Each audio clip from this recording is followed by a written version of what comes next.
guys, happy weekend. Balik lagi nih sama aku hari ini yang bakal temenin kalian di Lick Me Talk hari ini. Nah, hari ini kita bakal ngobrol-ngobrol tentang mental health. Belakangan mental health jadi salah satu sorotan juga ya, karena banyak yang ngerasanya mungkin burnout, terus ada yang mungkin lack of motivation gitu ya, nggak tahu nih motivasinya nggak ada, jadi nggak semangat jalanin hidup gitu ya. Tapi hari ini kita bakal bahas sama orang yang udah lebih ahli juga tentang mental health ini gitu ya. Di sini tuh ada hari ini tuh kita bakal ngobrol sama Kak Ari namanya. Nah, hai. Halo. Kak Ari. Halo, hai. Selamat sore. Ya? Selamat sore. Halo. Ketemu lagi kita. Iya. Nah, gimana nih Kak kabarnya? Alhamdulillah di tengah pandemik ini yang mau pindah ya ke endemi ya. Tentunya tetap semangat, tetap sehat, baik secara fisik maupun mental. Nah, ini yang mau kita bahas nih sekarang. Iya. Nah, sebelum kita ngobrol lebih lanjut, walaupun waktu itu kita pernah ngobrol-ngobrol juga ya, Kak. Nah, tapi pengen dong kenalan lagi nih sama Kak Ari. Mungkin ada teman-teman yang baru nonton Lick Me Talk hari ini. Boleh dong, Kak, dikenalin. Siapa sih kakak ini?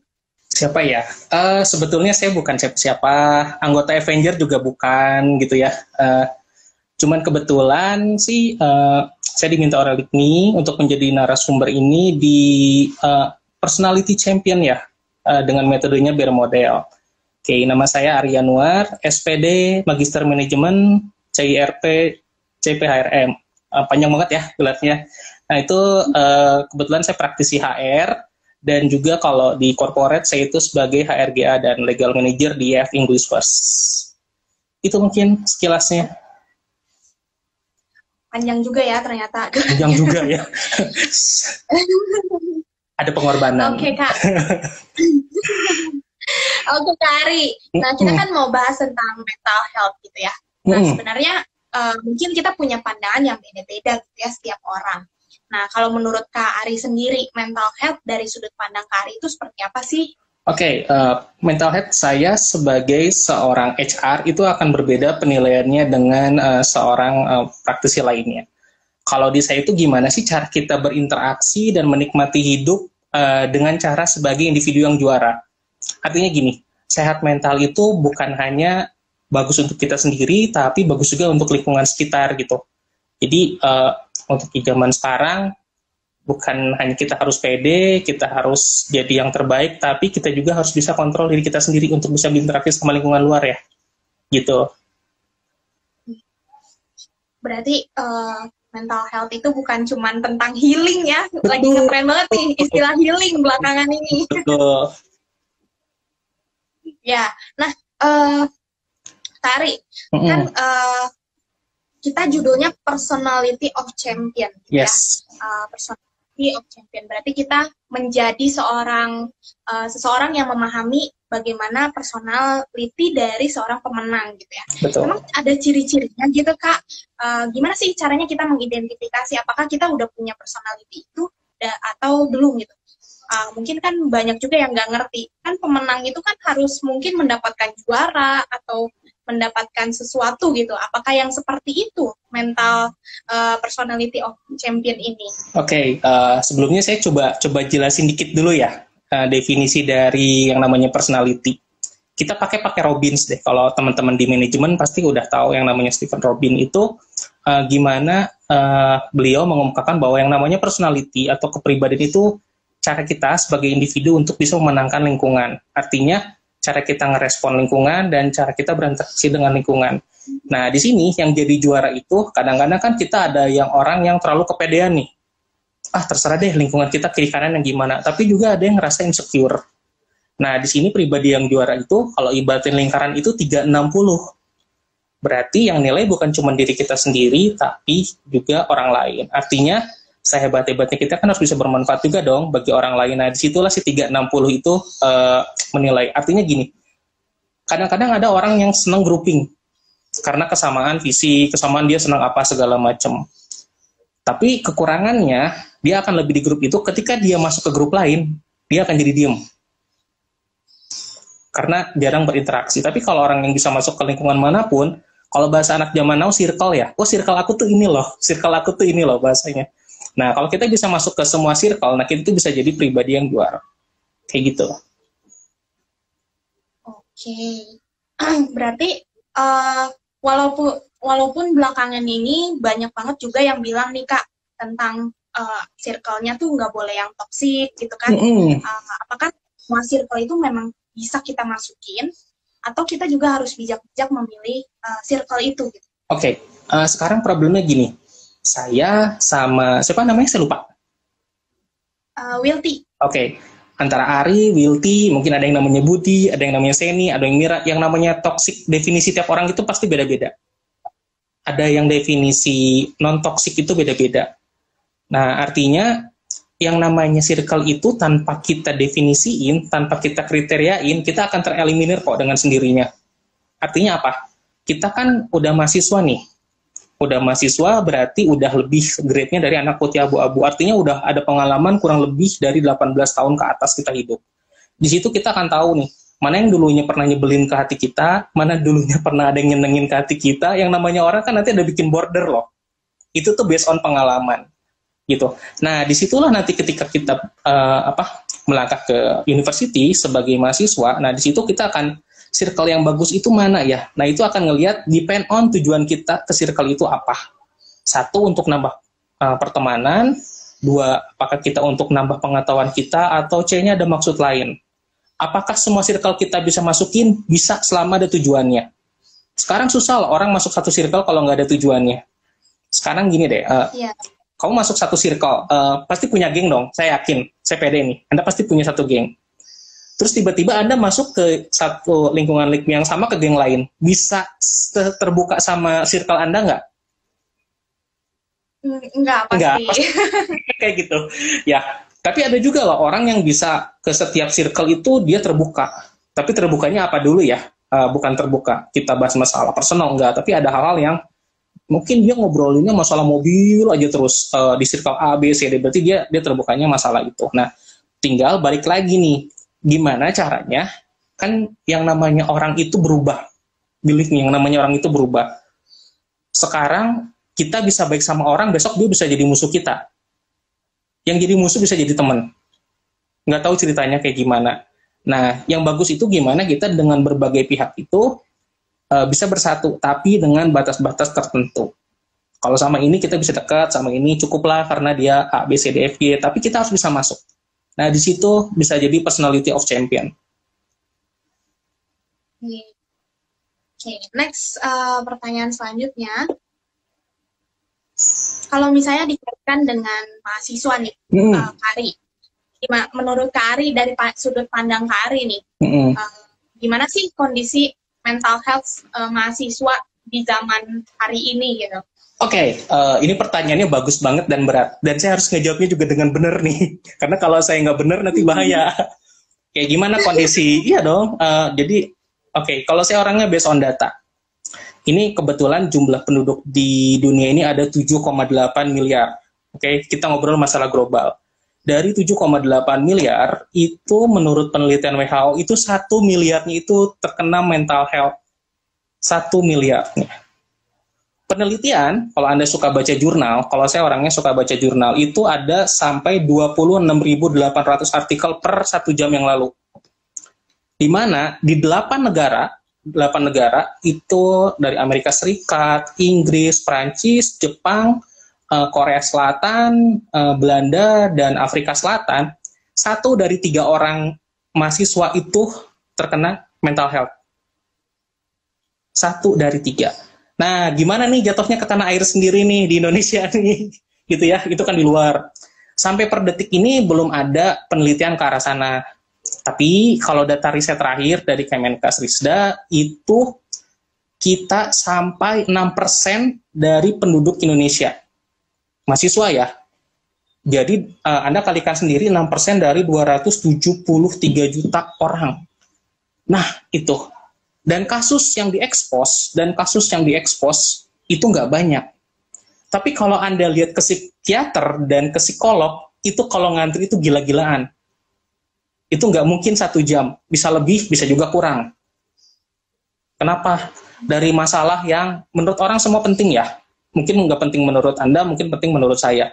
putus cinta misalnya, masalah dia keluarganya broken home dan banyak-banyak lagi gitu. Nah, jadi kalau dilihat gimana sekarang kondisi mentalnya, ya tentu saja ditambah lagi zaman pandemik sekarang di mana plus kesulitan finansial itu meningkat kurang lebih 10%. Gitu. Meningkat kurang lebih 10%. Berarti jangan sampai, nah ini jangan sampai nih, karena gini, ini saya titip pesan gitu. Kita kan jadi mahasiswa itu bukan semata-mata cari gelar dan cari nilai tinggi, betul? Tapi kan ada yang namanya Tridharma perguruan tinggi. Ya, di mana kita itu harus bisa bermanfaat untuk masyarakat sekitar. Nah, artinya disinilah nih, dari titik base ini, kita orang untuk bisa gimana caranya nih memanage diri kita sendiri buat punya mental health yang bagus. Jangan sampai udah sekolah mahal-mahal, udah kita waktu dan energinya buat belajar segala macam, masih kena juga, gitu. Jangan nyalahin sistem, jangan nyalahin lingkungan. Karena Anda sudah memilih satu perguruan tinggi dimanapun adalah itu sudah tanggung jawab. Tanggung jawabnya apa coba? Bukan belajar, selesaiin. Itu yang jadi tanggung jawab. Iya, kan selesaiin. Anda ngontrak mata kuliah apa? Selesai. Jangan jadiin nilai itu hasilnya itu bukan nilai. Sekarang gini loh. Yang penting happy juga ya jalaninnya. Sekarang ada nilai A, tapi nilai A-nya karena pandemi, di sininya laptop 1, laptop 2-nya buat jawaban. Banyak yang kayak gitu, saya tidak memungkiri gitu. Iya, better nilainya B atau C, tapi ketika ditanya itu bisa dipraktekin pengetahuannya itu. Tapi jangan sampai mata kuliah juga apapun jadi beban. Artinya, aduh ini susah banget nih. Udah tahu saya nggak suka hitungan, udah tahu saya nggak suka coding. Tapi malah ketemunya itu. Ya balik lagi, kok awal masuknya itu. Gitu. Kan udah tahu, pas masuk kan ini canggih ya. Bisa tahu kurikulumnya apa aja, dan lain sebagainya gitu. Jadi harusnya bisa ngelihat gitu dengan ininya kayak gitu. Oke. Nah, ada satu istilah juga ya nih ya Kak, aku pernah dengar gitu. Kalau mental health is matter gitu ya. Nah, ada beberapa pertanyaan yang juga udah masuk dan nyambung banget nih sama hal ini. Boleh. Yang paling bikin aku penasaran juga nih. Sebenarnya kenapa sih Kak banyak orang yang belakangan ini juga menyorot ke mental health gitu ya. Sebenarnya dampaknya tuh apa sih kalau kita istilah kena mental gitu ya? Apa yang terjadi ketika orang itu kena mental? Kehidupan sekolahnya atau misalnya ada efek sampingnya kah atau berpengaruh kepada orang lain kah gitu. Oke, ini keren banget nih pertanyaannya nih. Ngobrol tentang mental health itu bukan cuman kita ngobrol tentang diri kita sendiri. Makanya tadi saya kasih definisi awal. Personality itu bagaimana kita bisa memenangkan interaksi sama orang lain. Kuncinya kayak gini. Anda kenal orang pertama kali pasti Anda bisa langsung mengecap orang itu. Kayaknya dia pemalu, kayaknya dia pinter, kayaknya dia apa, itu baru kayaknya ya. Nanti udah kenal, ternyata dia nggak diem ya, ternyata dia heboh juga ya. Nah itu dulu, kita harus tahu. Nah cuman kadang-kadang ketika orang mengecap tanpa disadari orang yang dicapnya itu ada yang nerima, ada yang enggak. Ya kan, kita kan nggak bisa respon orang, apalagi sekarang itu orang lebih sakit diomongin via medsos loh daripada diomongin langsung. Kalau saya ngomongin Anda di depan ini, wah Anda kok orangnya pendiam ya? Oh itu bisa bapernya lama loh. Padahal kayak gitu. Beda sama ketemu langsung. Ketemu langsung, biarin aja orang nggak ada yang ngelihat kok kiri kanan. Ibaratnya gitu. Kalau dulu orang lebih takut kalau diobrolin ketemu langsung ya. Tapi kan sekarang orang lebih nggak pede apa kata orang. Langsung besoknya atau berapa detik kemudian, itu tadi waktu interview sama Kak Ari kok kamu kelihatan bener ya canggung. Oh itu tuh udah sampai seumur-umur gitu. Nah beda sama ketemu langsung. Nah itu balik lagi gitu. Lingkaran 360. Nah itu dampaknya apa sih? Kita lihat dulu nih. Yang pertama kali itu kenapa bisa kejadian sama anak kuliahan ya, anak zaman now itu karena satu gangguan kecemasan yang berlebihan. Sok deh coba lihat. Anak zaman sekarang itu pengen terlihat sempurna di mata netizen. Ambil kasus heboh ya, Indra Kents, itu heboh banget tuh. Dia kan pengen terlihat sempurna, tapi artinya apa? Kesininya, ya saya nggak mau bahas case-nya, ya ketahuan juga. Ya, apa sih enaknya Anda dikasih like dan subscribe apapun judulnya itu di medsos, tapi di kehidupan nyata Anda tetap jadi orang susah. Susah dalam arti bukan susah secara materi, bukan ya. Ketika Anda mau pinjam buku, aduh ini gimana ya caranya biar saya bisa belajar ini bukunya ada. Anda tetap aja susah pinjam buku karena malu dan lain sebagainya. Tapi ketika di medsos Anda udah kayak ratu sejagat, udah kayak raja gitu ya, udah top banget gitu. Nah itu kan karena apa? Anda udah ngebentuk image fake di awal, nggak jadi diri sendiri. Kenapa sih nggak bisa jadi diri sendiri? Karena cuma satu, tau nggak kenapa? Takut ditolak, takut nggak diterima. Padahal kalau jadi diri sendiri itu enak loh. Kalau ditolak itu udah per detik itu tahu ya udah sih ditolak. Berarti saya harus gimana caranya kalau pengen join sama circle itu atau komunitas itu ya, berarti saya harus bisa ngeblend. Tapi kalau udah fake itu udah susah. Makanya terjadi gangguan kecemasan. Udah gangguan kecemasan ngaruhnya kemana coba?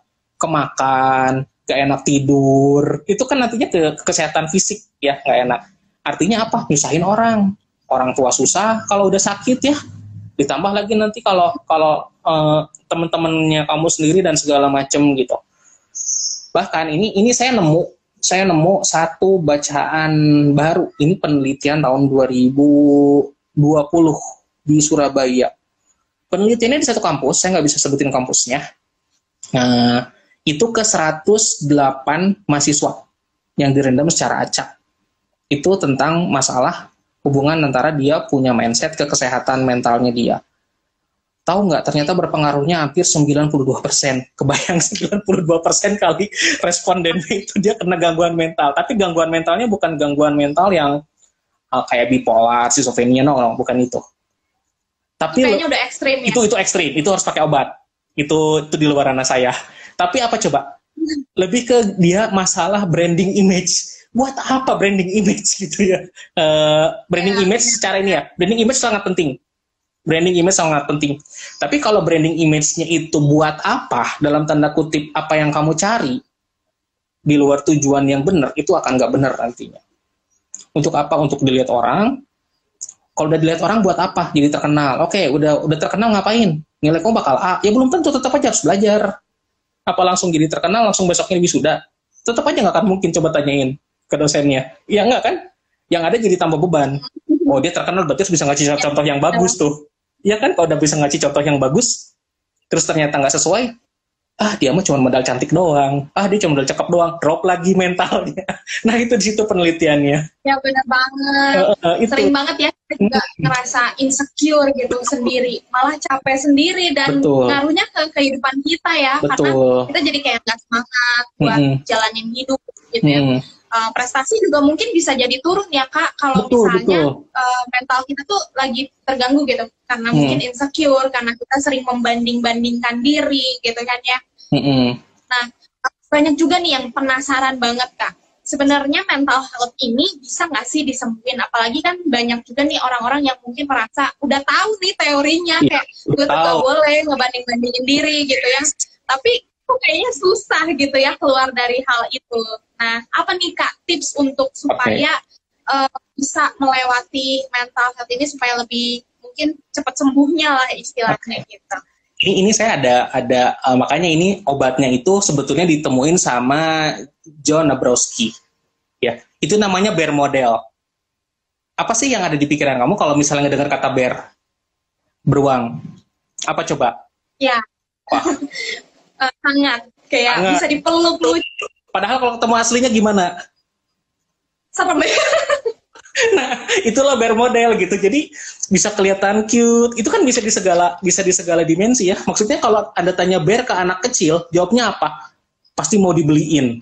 Pasti mau dibeliin. Iya, boneka. Coba tanya ke seusia Anda atau lebih dewasa.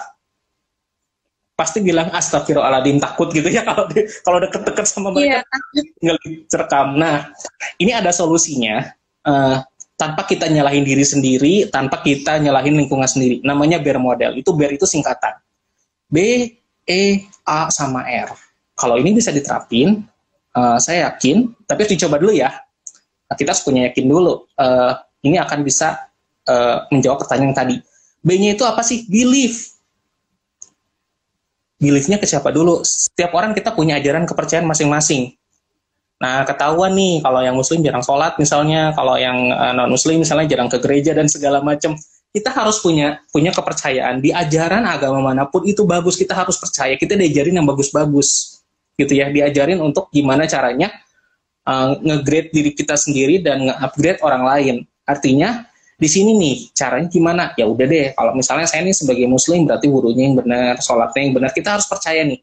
Kalau kita udah sholat yang benar, kalau misalnya teman-teman yang lain misalnya ibadahnya yang benar gitu ya, kita pasti ada rasa yang namanya percaya. Oke, saya jalan kemanapun, saya ngelangkah kemanapun bukan cuma bawa nama diri saya sendiri, tapi saya juga bersama Tuhan. Itu yang nggak ada, believe me, itu yang nggak ada zaman sekarang gitu. Yang ada coba apa? Kalau Anda kesusahan pasti ke teman, curhat gitu. Ke orang tua pun lupa sama yang di atas gitu, lupa gitu. Kecuali kalau perlu banget dan dipres baru inget. Nanti udah dikasih senang lagi lupa lagi, wajar. Nah, pertama kali kita harus yakin. Kenapa? Yang bisa bantu kita itu diri kita dan Tuhan. Kita harus engagementnya itu sangat kuat dulu. Kalau Anda harus percaya kalau kita minta apa sama Tuhan itu dikabul. Tapi kalau Anda minta apa sama orang itu ada maunya, betul? Kalau ya ada maunya minta sama. Anda baik sama siapa mungkin biar apa? Saya baik sama siapa biar apa? Tapi kalau sama Tuhan itu nggak ada hitungan. Itu dulu. Gimana kalau udah belief-nya udah bagus? Kalau kita udah belief-nya, keyakinan kita bagus, kita bisa yang namanya kontrol emosi. Emosi itu penting. E-nya itu emosi. Bukan berarti ada orang yang dihujat, senyum, apa segala macam. Biarlah Tuhan yang ngebalas. Ada orang yang ngehujat, dibalik lagi ngehujat. Ada yang model kayak gitu kan. Nah, kedewasaan itu dilihat bukan umur, tapi cara kita emosinya. Bukan dari gaya bicaranya. Gaya bicara ada yang keras, ada yang kenceng, ada yang kayak gimana gitu, nggak boleh. Tapi gimana cara kita kontrol emosi. Kenapa harus ada anak S1? Kenapa harus ada anak D3? Apa bedanya sama anak SMA? Biar kalian bisa mikir secara jernih, secara terstruktur. Makanya ada namanya skripsi atau tugas akhir, bab 1, bab 2, bab 3, bab 4, bab 5, betul?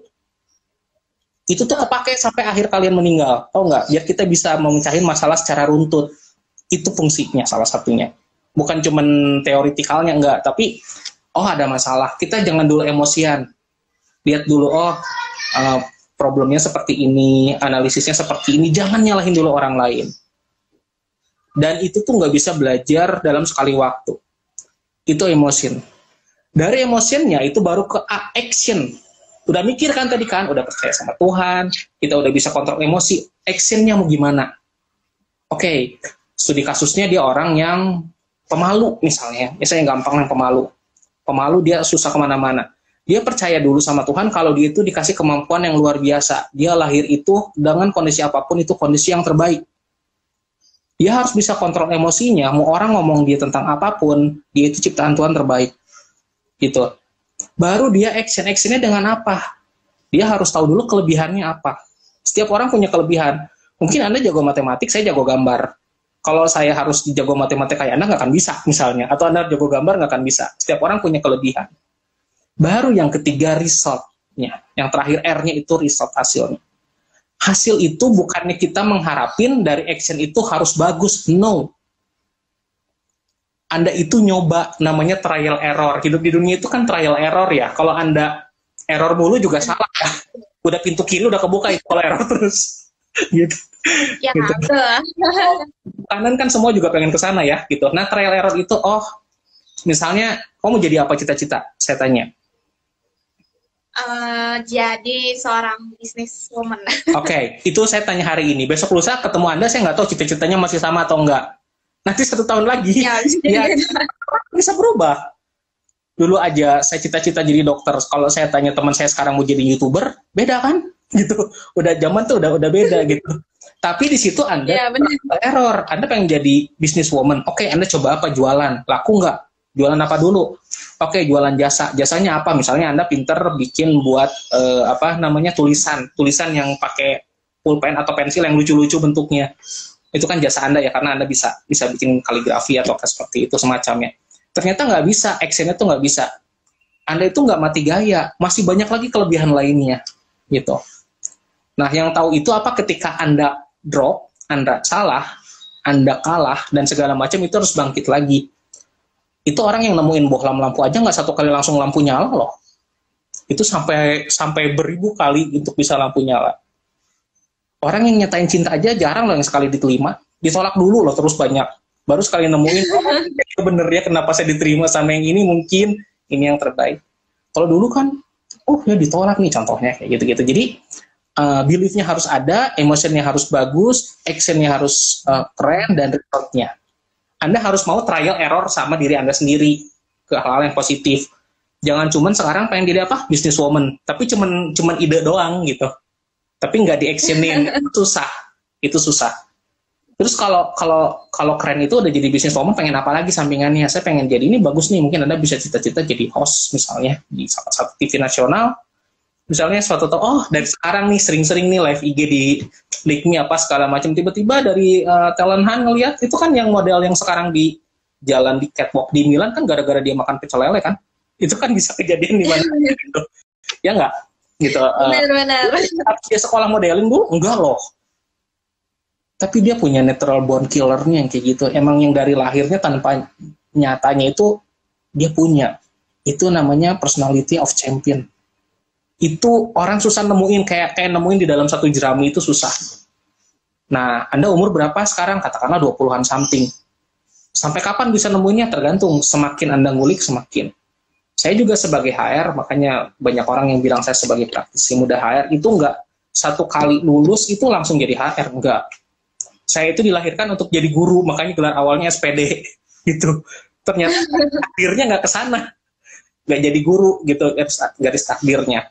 Ternyata di trial dan error perjalanan hidup saya, ternyata ngebawa saya sampai panjang beribet gitu, amanah dari Tuhan dapat gelar-gelar tersebut untuk berarti menjadi seorang praktisi HR. Artinya ketika kita udah senang sama sesuatu, ibaratnya tanpa dibayar pagi siang malam juga akan senang dilakuin. Anda sekarang saya tanya, Anda lagi senang sama apa misalnya? Ada nggak lagi senang apapun?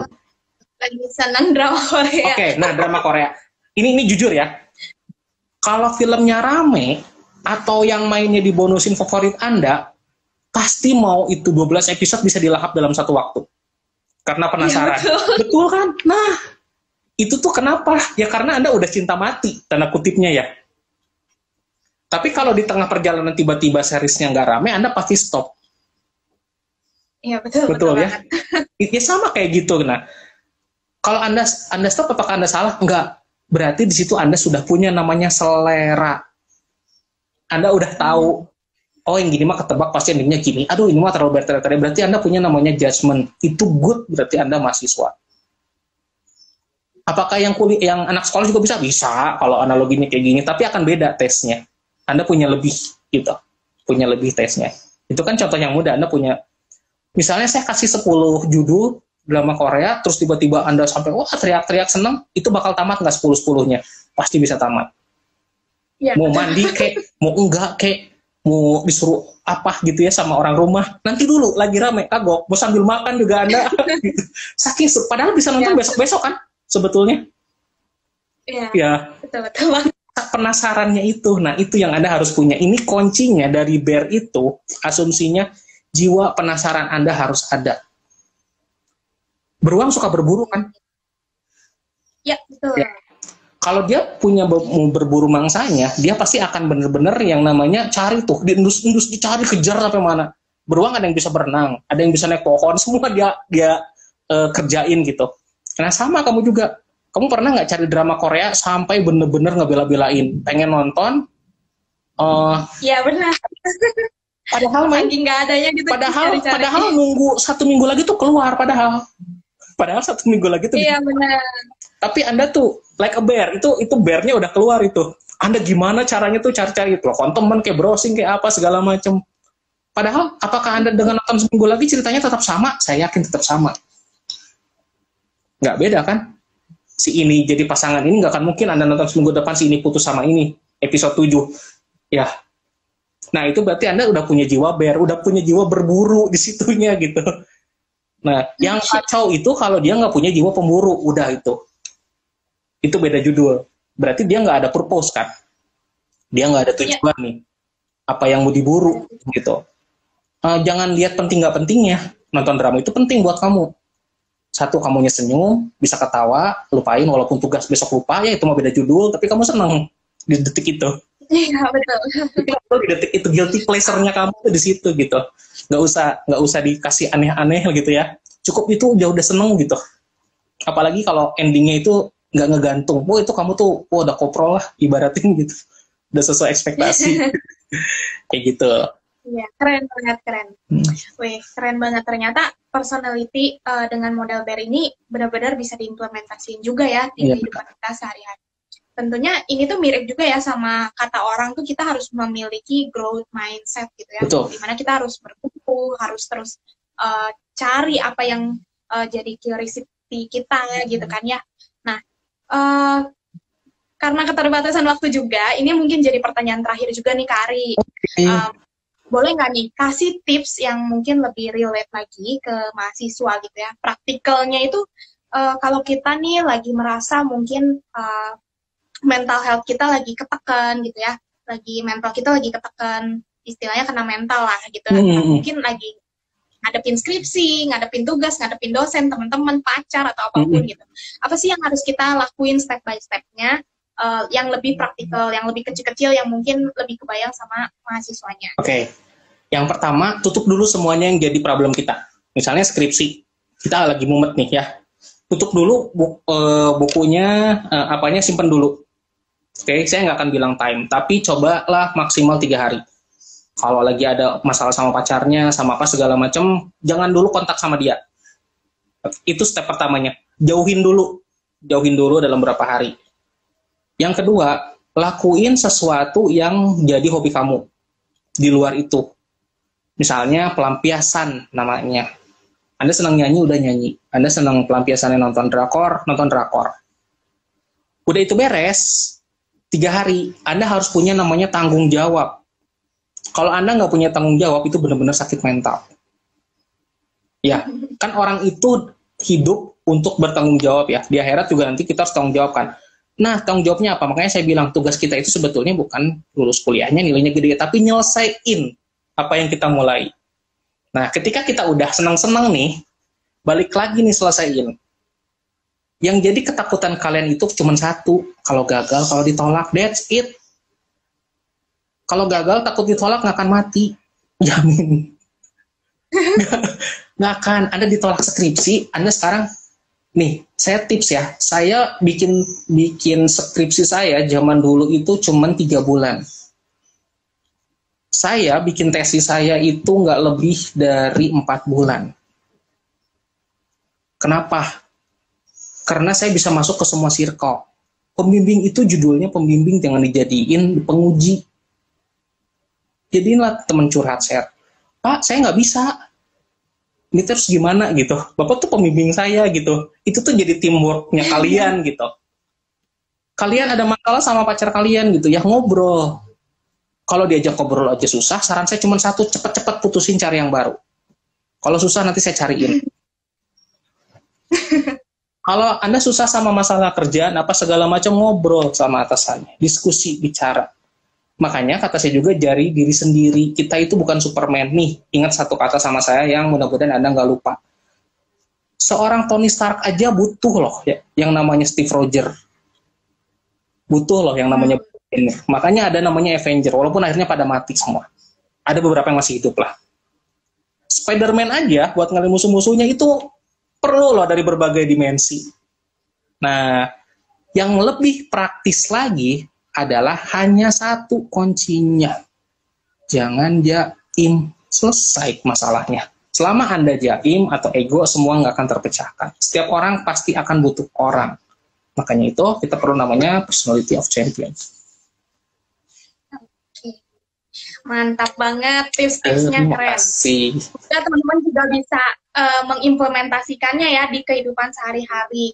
Nah, terima kasih buat Kak Ari yang udah mau sharing-sharing sama kita tentang BER model, tentang mental health. Banyak banget yang di-sharingin hari ini dan keren-keren banget hari ini. Aku juga merasa jadi kayak terbantu gitu loh. Kadang aku juga suka stres dan aku bingung sendiri ngapain, tapi lewat sharing kali ini aku jadi kayak belajar juga. Thank you banget Kak Ari buat sama-sama, kesempatannya. thank you juga. Buat teman-teman juga yang udah nonton Like Me Talk kali ini, thank you so much. Buat teman-teman yang selalu standby setiap minggunya juga thank you banget. Dan udah bertanya juga di kolom question itu terima kasih banget. Nanti ada panitia kita juga yang bakal pilih dari antara kalian untuk dapetin giveaway-nya ya. Jadi tungguin aja notif dari kita ataupun pantengin aja story kita ya buat pemenangnya. Terima kasih semuanya, happy weekend. Semoga teman-teman sehat selalu. Buat Kak Ari juga sehat selalu. Terus mental health-nya terus terjaga ya. Oke, thank you semuanya. Sampai jumpa di Like Me Talk selanjutnya. Stay connect. Bye.